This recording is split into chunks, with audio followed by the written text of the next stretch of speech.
want to talk to you today about something that almost no one admits out loud, but almost everyone has felt. You are lying next to another human being, someone who knows your middle name, your coffee order, the sound you make when you're pretending to listen. Someone who has seen you sick, has seen you cry over things you'd be embarrassed to name, has possibly watched you sleep with your mouth open in a way that is, by any objective measure, undignified. You are inches from this person, and you are completely, devastatingly alone. Not abandoned, not unloved, alone. And the voice inside your head, that merciless internal commentator we all carry, immediately delivers its verdict. Something is wrong with you. Something is wrong with your relationship. Normal people don't feel this. Happy couples don't feel this. You scroll through your phone and see photographs of people laughing on holidays, clinking glasses, finishing each other's sentences, and you arrive at the conclusion that has ruined more relationships than any infidelity, any argument, any fundamental incompatibility. You conclude that you have failed. I want to suggest to you today that this conclusion is not only wrong, it is one of the most destructive myths our culture has produced. And more than that, I want to argue something that may initially sound like bad news, but is, I think, one of the most liberating ideas available to us. Loneliness within a relationship is not a symptom of a broken love. It is a feature of all love. It is, in fact, proof that you understand what love actually is, not what we've been sold, but what it genuinely, stubbornly, beautifully is. My thesis, if you want it stated plainly, is this. The expectation that love should dissolve loneliness is the very thing that makes us lonelier. And until we grieve that expectation properly, we cannot begin to build something real. Let me tell you where this expectation comes from, because it didn't fall from the sky. It has an author. It has a birthday. Before the late 18th century, before the Romantic movement swept through Europe like a very eloquent fever, marriage was understood primarily as an economic and social arrangement. This sounds bleak by modern standards, and in many ways it was. But embedded in that bleakness was a kind of psychological honesty. Nobody expected their spouse to be their everything. You had communities, extended families, religious structures, friendships that were taken seriously. The self was not an isolated atom seeking its perfect counterpart. It was a node in a web. Then Romanticism arrived, and with it came a set of ideas so intoxicating, so beautifully packaged, that we swallowed them whole without reading the label.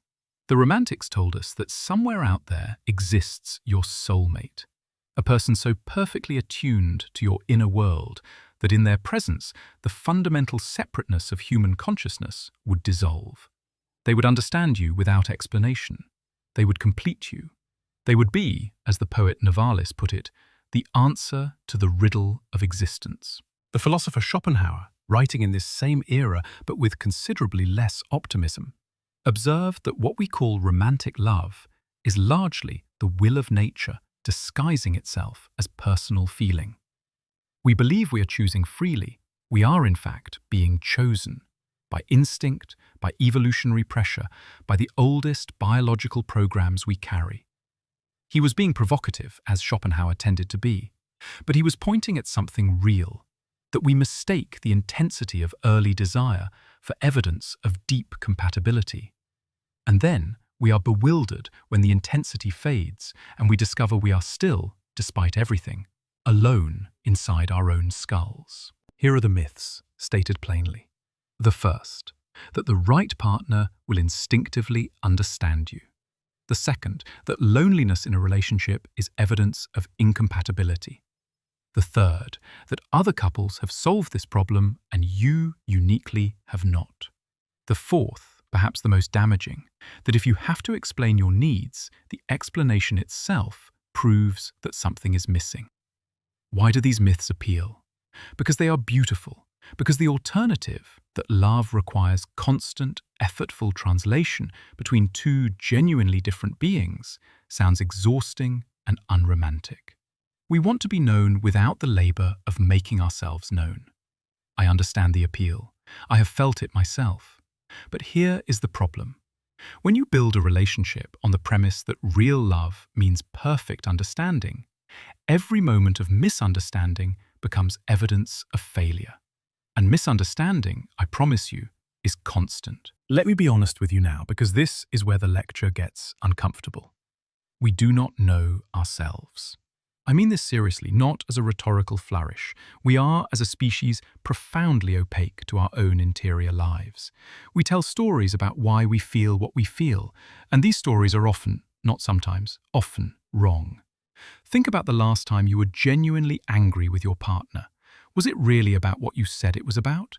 Was it really about the way they loaded the dishwasher, the comment they made about your driving, the fact that they forgot to mention something? Or was it about feeling unseen?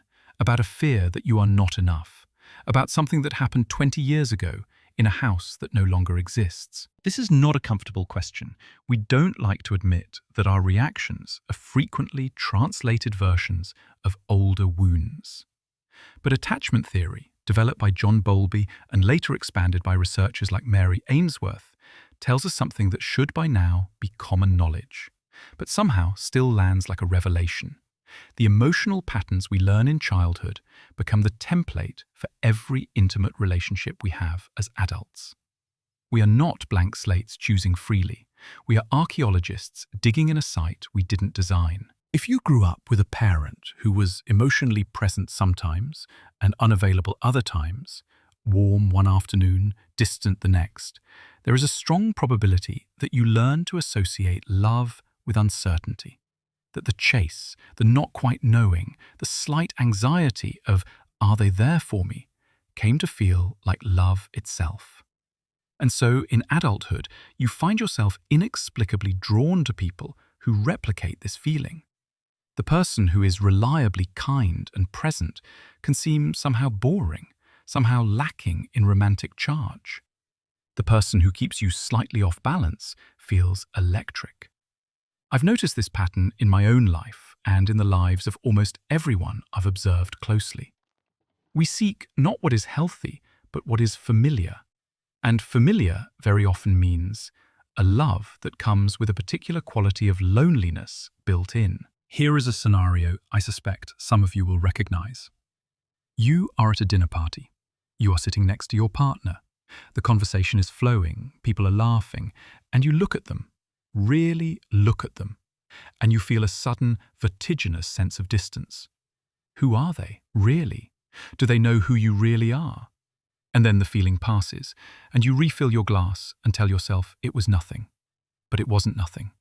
It was the truth of human intimacy, surfacing briefly before you pushed it back down. This is uncomfortable, but let me push further.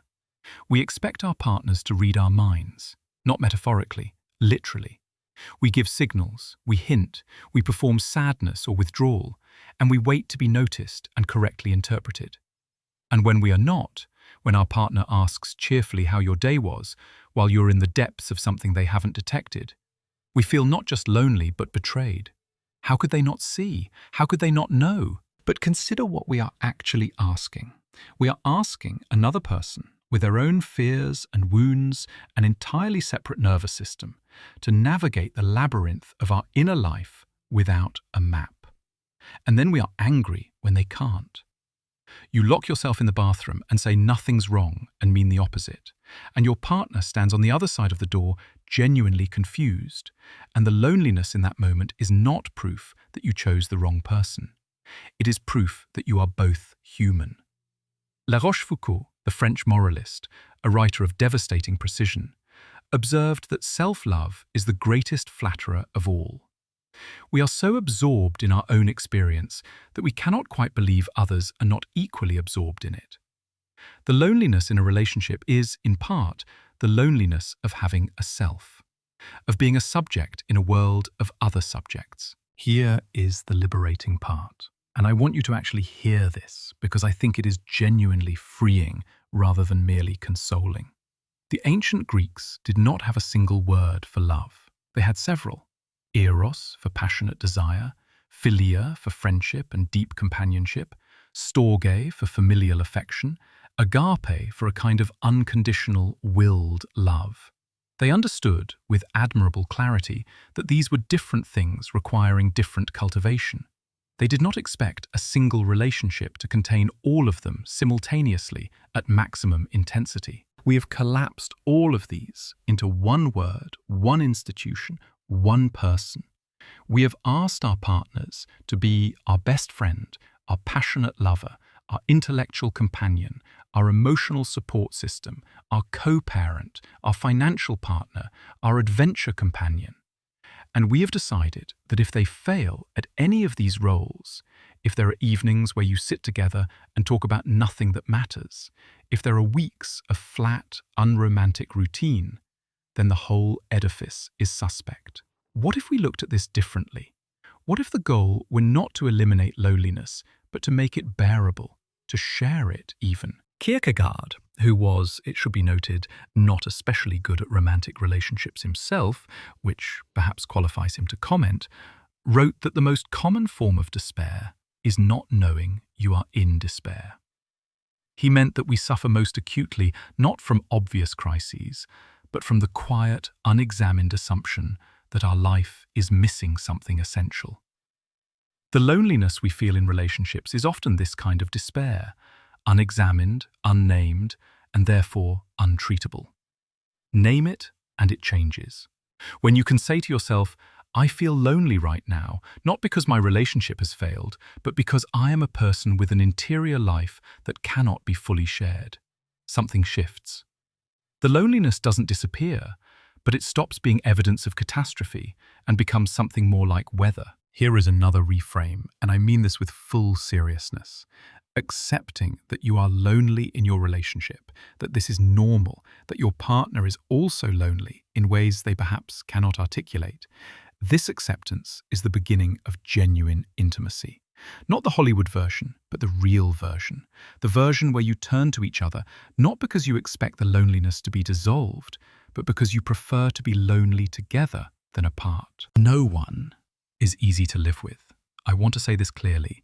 Your friends do not criticize your habits because they see you for 2 hours on a Thursday and you have both made an effort. Your partner deals with your 3 a.m. anxiety, your irrational moods, the version of you that appears at 7 a.m. before coffee, the way you process disappointment by going quiet for a day and a half.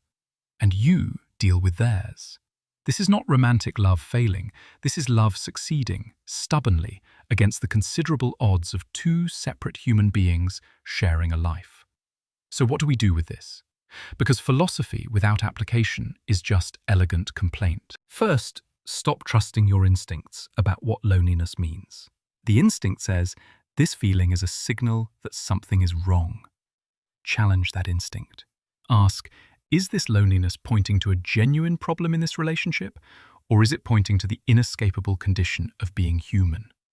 These are different questions, requiring different answers. Second, and this requires some courage, say it out loud. Not dramatically, not as an accusation, but as information. I'm feeling a bit distant today. I don't fully know why. I just wanted you to know. This is not weakness. This is the most sophisticated form of communication available in intimate life. I've come to understand, slowly and against considerable resistance, that naming loneliness to the person you're with is the most direct available antidote. Third, become a student of your partner rather than a judge. There is a practice worth adopting. When your partner does something that baffles or frustrates you, instead of concluding that they are wrong or broken, ask yourself what internal logic might make their behavior make sense.